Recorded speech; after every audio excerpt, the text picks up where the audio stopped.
Казахстане вступил в силу новый кодекс о недрах и недропользовании, который легализовал старательство. Отныне каждый гражданин может получить лицензию и отправиться добывать драгоценные металлы и камни. По замыслу чиновников узаконивание института старательства в Казахстане положительно скажется на развитии отрасли за счет привлечения к добыче новых недропользователей, а также позволит вывести из тени часть черных старателей. Как сообщает Министерство по инвестициям и развитию, в масштабах республики для старателей будет доступно около 1500 участков. Лицензию на этот вид деятельности можно получить за каких-то 7 дней. Для этого нужно обратиться в акимат по месту жительства и предоставить требуемый пакет документов. Согласно новому кодексу о недрах и недропользовании, заниматься своим промыслом старатели вправе лишь на россыпных месторождениях, которые также называются вторичными, и на месторождениях техногенного характера. Для этих целей они вправе использовать оборудование и технику малой мощности, машины грузоподъемностью не более 10 тонн, экскаваторы и бульдозеры с совокупным объемом ковша не более 0,5 кубометра. При этом запрещается применять взрывчатку и химические реагенты, строить капитальные сооружения, вывозить за пределы отведенного участка грунт и горную массу. Бурение и другие виды земляных работ могут проводиться на глубине не более 3 метров от самой нижней точки земной поверхности участка старательства.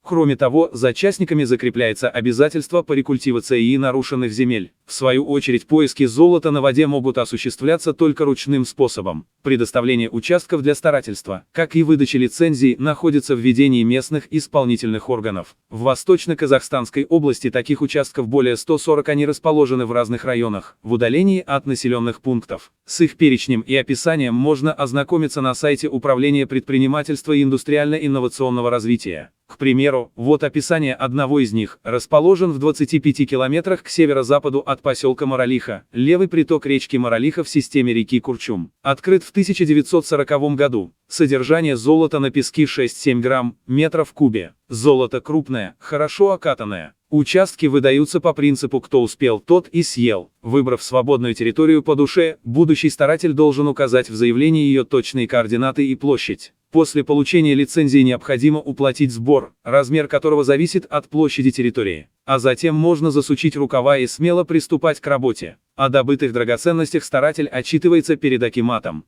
При этом обладателю лицензии разрешено добывать не более 50 килограммов золота в год, учитывая, что стоимость 1 грамма может составлять от 8 тысяч до 15 тысяч тенге. Для счастья более чем достаточно. Удивительно, но с момента вступления нового кодекса в силу к ним еще не поступило ни одной заявки на получение лицензии. Может быть, обыватели просто не в курсе.